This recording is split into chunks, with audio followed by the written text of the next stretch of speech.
and for better school performance, stimulate job creation, local goods production, and boost income of local farmers, and reduce poverty and reflate domestic economy, especially the agricultural sector, through the smallholder farmers interface.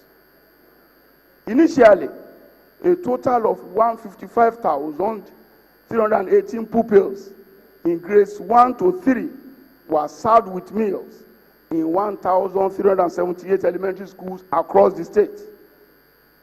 Within 5 weeks of implementation, the total number of pupils enrolled in elementary school grew considerably to 194,253 pupils, with an increase of 25% within 5 weeks of introduction. All meals was eventually extended to grade 4 of elementary schools in December 2012. Pupils benefiting from all meals program increased to 252,793 pupils before the end of 2012-2013 academic year.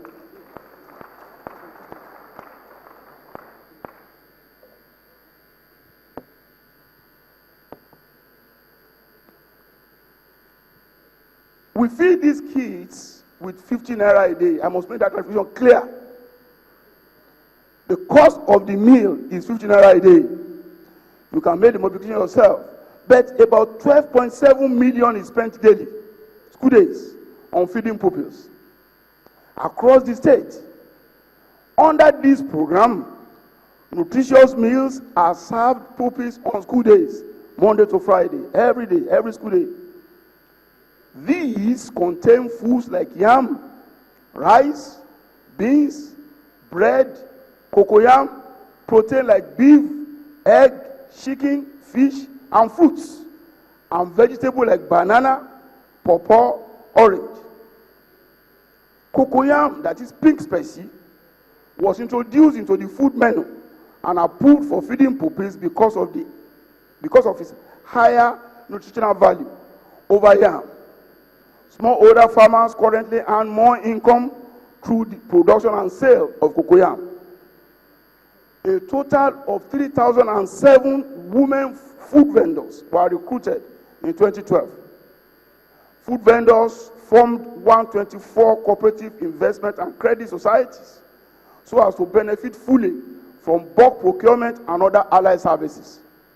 In addition to feeding, pupils are also dewormed twice a year as an integral part of the program, because if you feed the pupils and you not deworm them, you are wasting your money. Our understanding is that worm infestation in children can cause anemia and also contribute to vitamin A deficiency with serious health consequences for the growing child.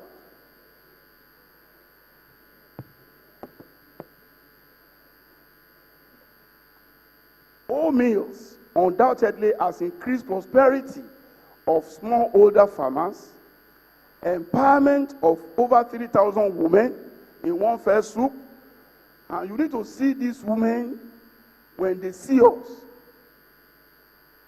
Without the support of the women, considering the effort to take the state from us, it would have been simply impossible to retain our seat as the governor of the state today. So I salute women for their vigorous support for us, particularly those who benefit directly from our scheme, this scheme in particular. We employ 3,000 of them in one fell swoop and engender better health status of school pupils. Incidence of malnutrition among school children has reduced drastically, and therefore fulfilling United Nations MDG program. All meals has also helped to achieve sustainable economic growth and improve the production capacity of farmers and supplier of farm produce. This is manifested in the 8,500 crates of eggs consumed weekly, because we supply all the 2,000 plus pupils with one egg a week. 15,000 chickens consumed weekly, 10 metric tons of fish consumed weekly, and 35 heads of cattle consumed weekly. I challenge any economist, I challenge any administrator to controvert the impact of these on the economy of the state. That is 8,500 crates of eggs weekly consumed by puppies, 50,000 chicken consumed weekly, 10 metric tons of fish consumed weekly, and 35 heads of cattle consumed weekly. As a matter of fact, our state could not meet the demand for eggs. So we patronize farmers in Kwara, Ofa, and Oyo. That's about the whole meal. Aregbesola. Aregbesola means senior citizens. Aregbesola program was started in late 2011. We began this with a population survey conducted by a team of Obafemi Awolowo University sociology experts under the leadership of one professor there. The survey showed that there were 118,000 elderly persons in the state, people above the age of 70. And by the time we sorted this into a database, the figure has shrunk to 114,000. From this figure, we were able to isolate 1,602 that were critically vulnerable. And when we say critically vulnerable, these are people without any form of support anywhere. People waiting for death. And I mean it, people literally waiting for death. And we place them on a monthly allowance of 10,000 naira.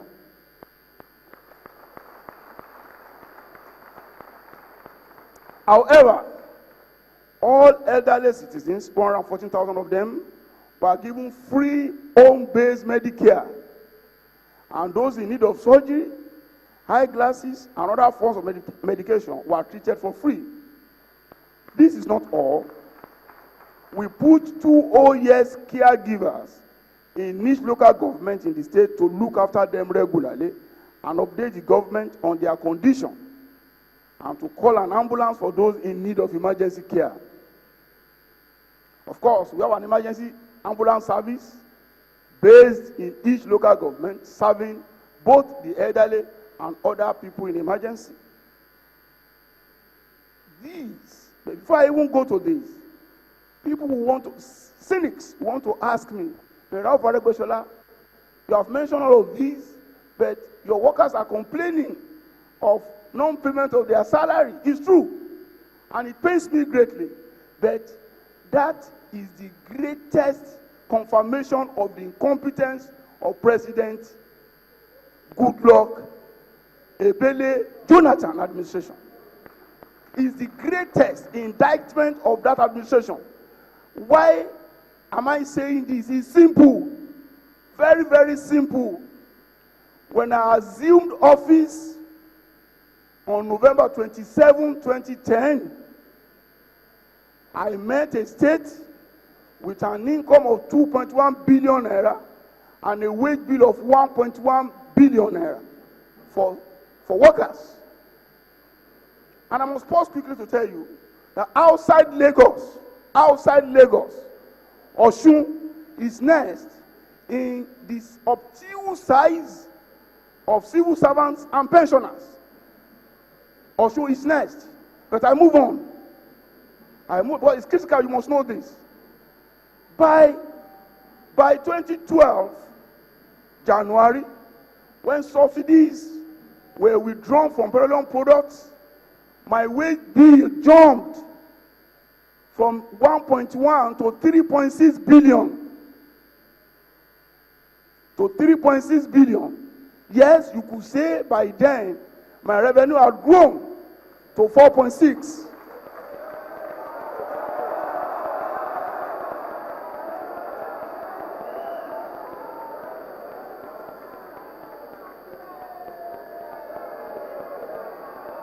Say Buhari, say Nigeria, say Buhari, say Nigeria. We have a song in Osun, Jonathan Alo.